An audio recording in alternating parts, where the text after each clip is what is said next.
Last time out, Merlyn made an unforced error, not telling half-dead Caleb that he could return to life if he chose to. Caleb wasn't mad about it, but he did feel betrayed and started to trust Lucas Buck even more. Add to that, Merlyn has been coming at things heavy-handed for the past few episodes, and something has to give. All of this adds up to the most intensely frightening episode of the series.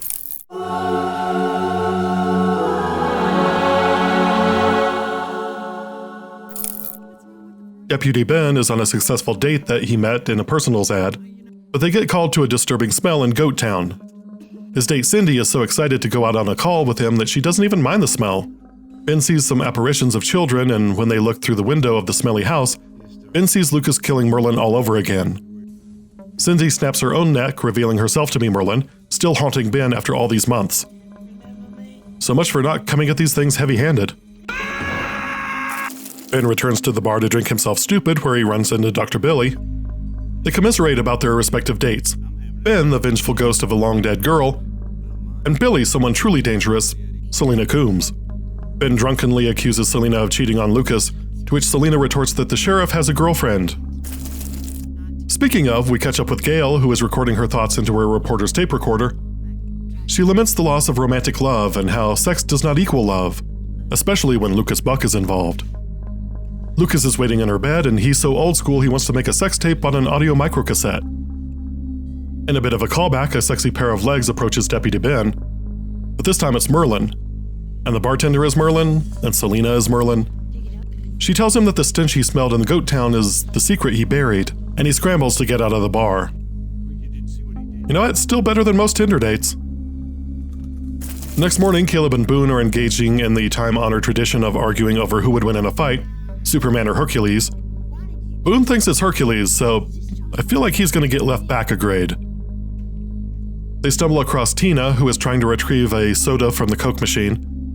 She bullies Boone into doing it for her, and she and Caleb get into fisticuffs before she storms off. Boone says Caleb just made things worse for him. Selena pops up and tells Caleb to keep his hands where they belong, for now. Hey, just out of curiosity, what did the resume for the schoolteacher runner-up look like? What's your plan for tonight? A sleep-deprived Ben tells Lucas that Merlyn sent him to that house, which Lucas writes off as Ben's needless guilt playing tricks on him. Lucas threatens to kill him if he ever goes back there. Merlyn isn't letting Ben off the hook, though. We've got something here that I think it's important you take a look at as soon as possible. Gail stops by to give Caleb his lunch, so of course Lucas appears, and they engage in one of those conversations that is really just between the two of them, with Caleb just looking on in puzzlement. You hurt someone, you lost them. Better to bring them over to your side. What she really wants is love. Now what you do is you seduce her. You turn on the charm and make her your own. Gail assures Lucas that eventually a seduced woman will come to her senses. He mentions the illusion of free will once again. At the Hall of Records, Ben runs into Gail, who helps him read the title reports, and they discover that Judith Temple owned the house in Goat Town. They rush over to the house, which used to be a sanctuary for lost children. Gail notes that they used to call Judith St. Judy, after St. Jude, the patron saint of children. Gail finds some disturbing drawings in Judith's things that implicate Sheriff Buck. Ben continues to gag from the stench, but he's the only one who can smell it. This also leads to one of the few legitimately effective jump scares in the series. A decaying Merlyn chases Ben to the outside of the house, where he witnesses a reenactment of Judith's defenestration.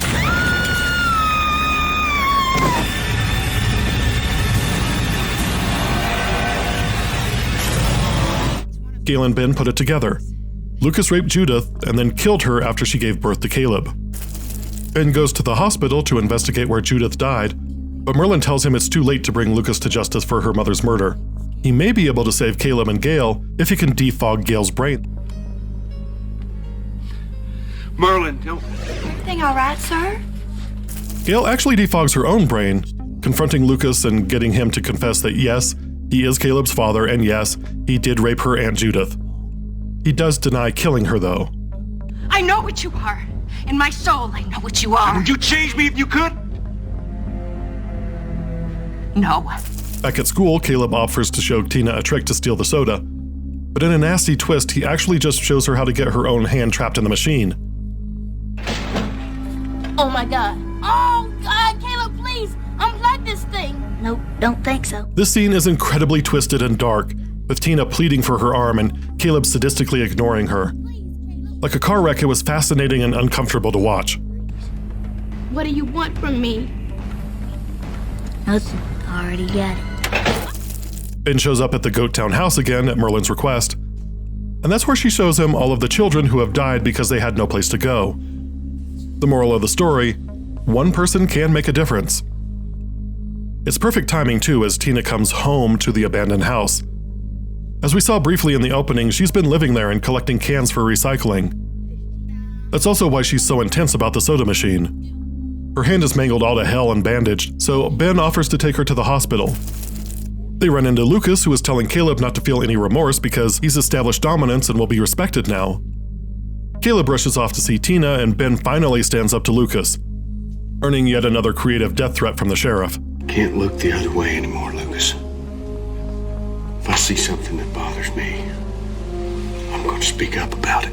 If you ever defy me again, I'm going to cut off your head and use it for a bowling ball. Dr. Billy tells Ben Tina was hypothermic and probably would have died in the cold house had Ben not been there to save her.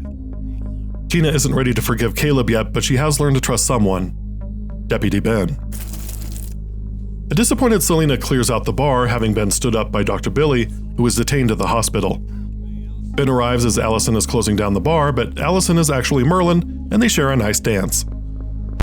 Nice that is, until Ben ruins it by telling her, You know, I think I finally figured out what my problem is. All the good ones are dead. dude, she's still only 16, stop making this romantic. And we're out. Gonna be honest with you, I have literally no memory of this from any of my original watch-throughs, and I've had the DVD set for over a decade. So for me, this was a treat, kinda like a lost episode that they restored.